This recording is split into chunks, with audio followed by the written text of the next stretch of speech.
Manipulation isn't always evil. Sometimes it's survival. And who knows it better than me, who's been on both sides of it? What happened to hello? How are you? My name is. So today I bring to you manipulation tactics that people around you might be using subtly or overtly, and how you can also safely use these tactics to your advantage. The number one is gaslighting, the most widely known and widely used tactic. It's just making people believe your version of truth over their own. It often involves using gaps in the other person's stories to your own advantage. Suppose I have milk on gas that is boiling. Even though I was standing in front of it, I did not see it overflow. And when someone else asks me, well, you were standing in front of it, why didn't you see it? I will say something like, oh, that's the moment you called me, and that's the moment I answered, so that is why I could not pay attention, and just flip it on them. And I've used it quite sometimes, and it was often for very small, inconsequential things, but you can use it for bigger, more complicated stuff. Oh, sorry. I can't hear you. Yeah, the window is up. See? People often use it in dating to manipulate others to think that they are treating them better than they actually are, or even to manipulate witnesses. And for you to detect gaslighting, you need to look for the gaps in your memories that were filled by other people and their versions of their story. The second is guilt tripping. Have you heard of the phrase that is making rounds on Chinese social media that goes, your misfortune starts the moment you feel sorry for a man? Well, it's not just a phrase that is limited to men, it extends to everyone, and pity is probably the easiest emotion to invoke in a person. You can use your position as a woman, as a weaker person, as a sick person, or being someone tiny and thin to manipulate others. You can even use excuses like being young and defenseless and innocent to invoke emotions in people and make them feel like they're in the wrong. Sometimes it just comes naturally to people, and sometimes you might even be using it unknowingly. But if you do realize that you are, make sure you do not use it endlessly, because when caught, the consequences are often more dangerous than the result. It's like when you give someone a finger to hold and they grab your entire hand. The third one is love bombing. Often the easiest to spot, but often the hardest to come to terms with.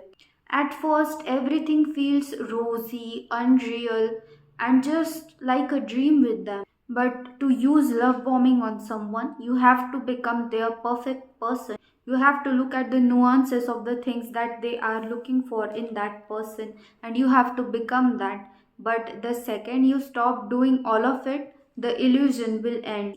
And if you are on the receiving end of it, the only two options you have left is either run in the opposite direction or run it dry.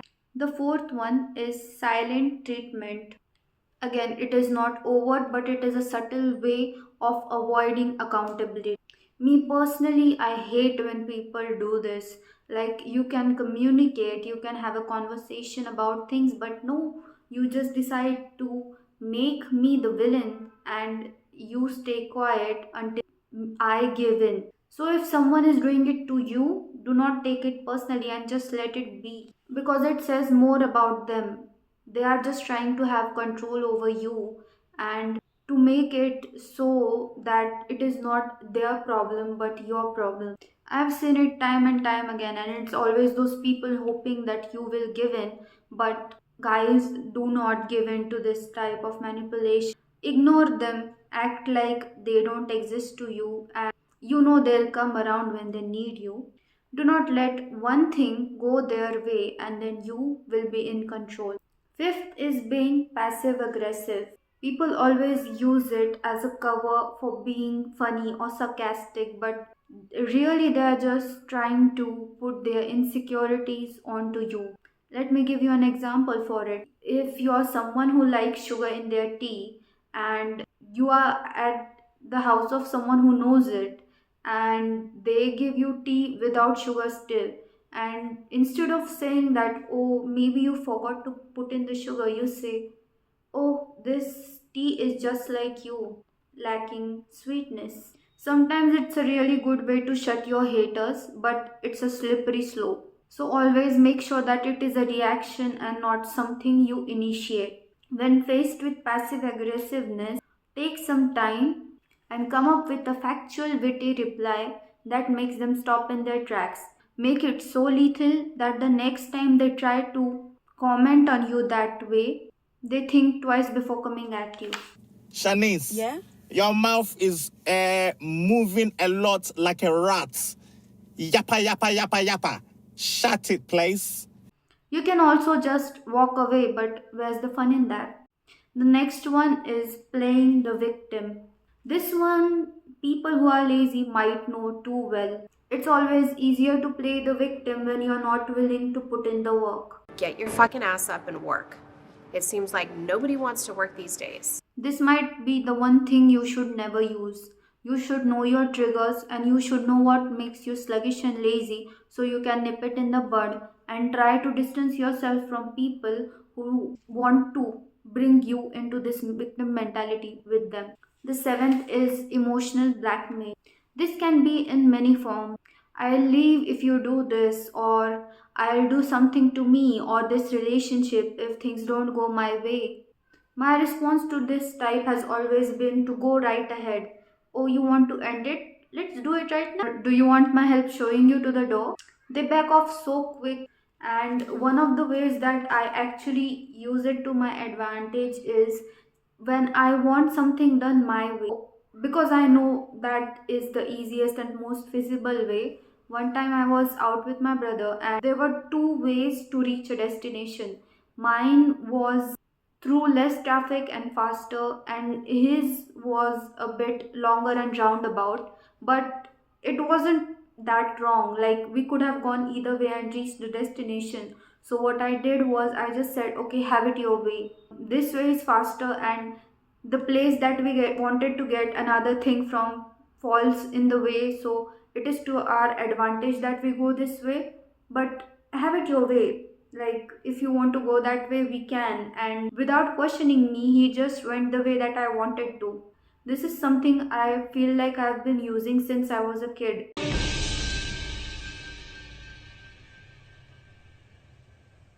Wait a damn minute.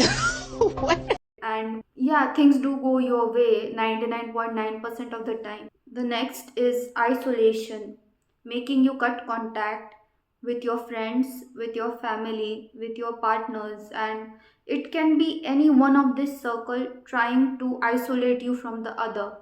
Well, never be that person and never be a victim to that person. It can be so helpless just relying on one person. You will both be just run to the ground. So always branch out, always go out there, know that you have better possibilities and better reality. The ninth is using flattery. Too much praise too fast. They find you to be the most beautiful, the most perfect, the most brilliant person out there. It's like a branch of love bombing where you are treated like a god and you can do no wrong. I know we all have used it to some degrees in our lives, but do not let it get to your head. Always be willing to improve and always be open to criticism. The next is targeting insecurities. This one, I know the people who want to control you go there first. Insecurities are often very easy to spot. I know with me, people always bring up my tiny mistakes because I'm a bit clumsy as a person, and they just keep on talking on and on about how those mistakes are such big things, but in reality, they're just not. Bringing up things that a person feels uncomfortable is just very understated manipulation tactic. So to avoid being a victim of it, never speak about your insecurities to the other person, no matter how on your face they are. Like, they can see it, it might be something that triggers you, but you never talk about it in front of others. You do that work in private, you heal in private, and just keep it in your mind that you are so much more than that insecurities, and only use this tactic on people who have used it on you first. The next is lying and denial. Cutting ties to things that don't serve you anymore, or even denying connections to those people in public, all fall under this category. To say it, I hope I don't sound ridiculous. I don't know who this man is. I mean, he could be walking down the street. I wouldn't know a thing.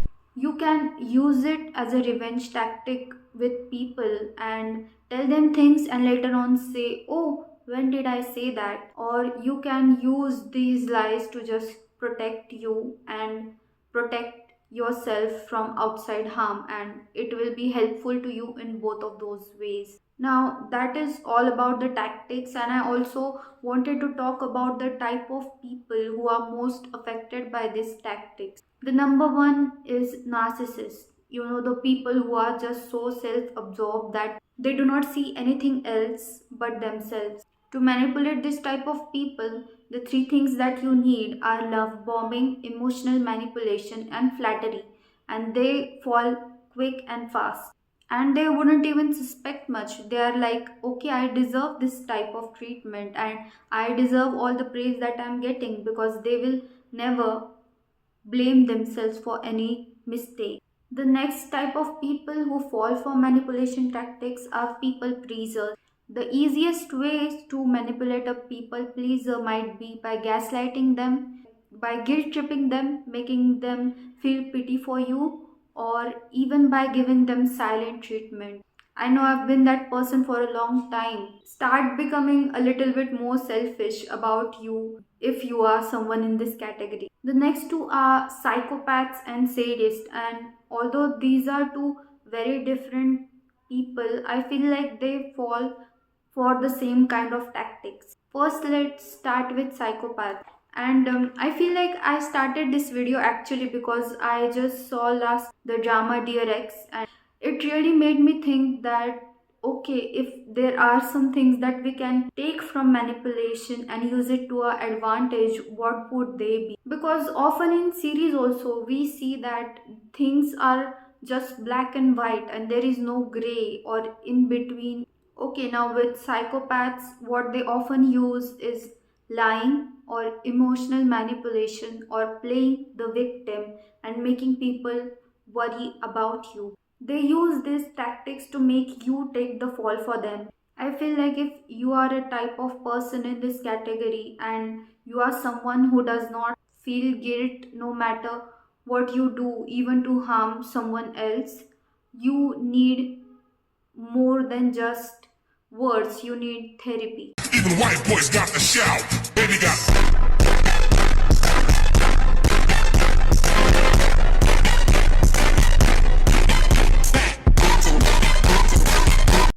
And for the last type of people, the sadists, it's often targeting your insecurities or doing emotional blackmail or being passive aggressive with you. Their victims are often people who just accept all of those things. So, did you find these tactics helpful?